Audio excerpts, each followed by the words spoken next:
வணக்கம். மாங்குடி சமையலில் நான் இன்றைக்கி உங்களுக்கு என்ன செஞ்சு காட்ட போகிறேன்னா பட்டாணியை வச்சு ஒரு டிஷ் பண்ண போகிறேன். இது உங்களுக்கு ரொம்ப பிடிக்கும். வாங்க வீடியோக்குள்ளே.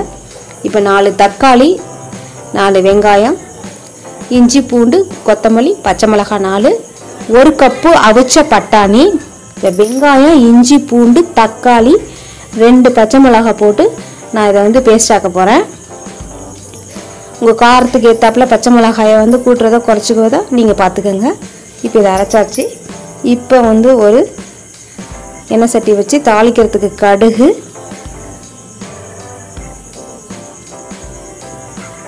ஒரு 2-3 பட்டை, பிரியாணி இலை, இதான் தாளிக்கிறதுக்கு தேவையான பொருள்.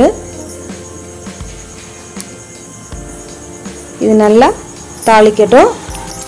இப்போ நம்ம இதன் கூட என்ன பண்ண போகிறோம்னா கொஞ்சம் வெங்காயம், 2 பச்சை மிளகாய், 3 பச்சை மிளகாய் நம்ம நல்லா வதக்கிக்க போகிறோம்.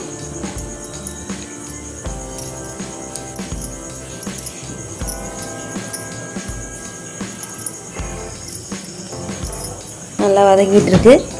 இப்போ இதன் கூட நம்ம என்ன சேர்க்க போகிறோம்னா அரைச்சி வச்சுருக்கிற அந்த விழுதை சேர்க்குறோம். தக்காளி, வெங்காயம் அரைச்சி வச்சுருக்கோம்ல, அதை சேர்க்குறோம்.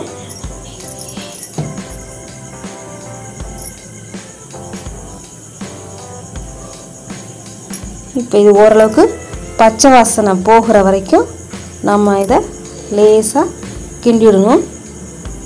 இப்போ இதன் கூட நம்ம என்னென்ன சேர்க்க போகிறோம்னா அவிச்சு வச்சுருக்கிற பட்டாணி 1 கப்பு,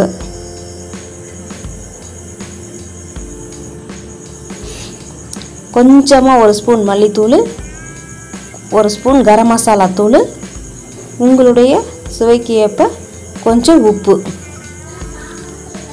இதை போட்டு நம்ம நல்லா பச்சை வாசனை போகிற வரைக்கும் லேசாக கிண்டுவோம்.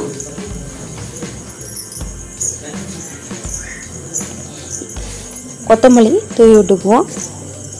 இதை நீங்கள் சப்பாத்திக்கு தொட்டு சாப்பிடலாம். இட்லி தோசைக்கு ரொம்ப நல்லாயிருக்கும். பட்டாணி சேர்த்துருக்கிறதுனால இது ஒரு நல்ல ஹெல்த்தியான ஃபுட்டாக உங்களுக்கு இருக்கும். ஒரு 5 நிமிஷம் கொதிக்கட்டும். நல்லா வெந்த உடனே இதை எடுத்து நம்ம சர்வ் பண்ணலாம். இப்போ உங்களுக்கு பிடிச்ச மாதிரி நல்ல ஒரு கலர்ஃபுல்லான பட்டாணியில் செஞ்ச ஒரு கிரேவி தயாராகிட்டு. இந்த வீடியோ உங்களுக்கு பிடிச்சிருந்துச்சுன்னா லைக் பண்ணுங்கள், கமெண்ட் பண்ணுங்கள், ஷேர் பண்ணுங்கள், மறக்காமல் சப்ஸ்கிரைப் பண்ணுங்கள்.